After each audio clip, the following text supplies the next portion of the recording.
కానీ మంత్రులు కానీ ముఖ్యమంత్రులు కానీ ఎప్పుడైనా మీకు రెగ్యులర్ చేసిన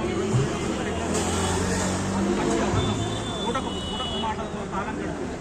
ఇప్పుడు ఈ ప్రభుత్వం ఏం చేసింది, కానీ రేవంత్ రెడ్డి గారు కానీ మీకు ఆర్టీజన్లకు రెగ్యులర్ చేస్తామని చెప్పి మేము సిబిడి గ్యాంగ్ అంటున్నాం. మేము దాదాపు 25 ఏళ్ళ నుంచి పనిచేస్తాం. మాకు సీఎండీ రేచల్ చటర్జీ ఉన్నప్పటి నుంచి కూడా మాకు గ్రేడ్ 1 సాలరీ హై స్కూల్ ఇచ్చేది. మాకు గ్రేడ్ల వారికి తగ్గించేది. అంటే ఇప్పుడు చదువును బట్టి గ్రేడ్లు అన్నారు. అప్పుడేమో చదువు లేకుండా గ్రేడ్లు తీసుకుంటాం. ఇవాళ రెగ్యులర్ పోస్ట్లో వచ్చిన ఆయనేమో పని చేయడు. ఎక్కమంటే ఎక్కడ నాకు అది ఇది అన్నట్టు. ఇవాళ మేము మాకంతా కింది స్థాయిలో మాకంతా వర్క్ తెలుసు. ఇవాళ 24 గంటలు కరెంట్ చేయడానికి కూడా ప్రధానంగా మా ఆర్టీజన్ కార్మికులు. ప్రభుత్వానికి మొత్తం కింది స్థాయిలో మేము పనిచేసేది కూడా మేమే. కాబట్టి మమ్మల్ని ఆర్టిజన్ కార్మికులను తప్పకుండా కన్వర్షన్ చేయాలి. అందరినీ వాళ్ళకి ఏదైతే ఇస్తారో మాకు చాలా తారతమ్య భేదాలు చూపిస్తారు. ఇచ్చిన మాట నిలబెట్టుకోవాలి. ఇచ్చిన మాట 100% నిలబెట్టుకోవాలి ఈ ప్రభుత్వం.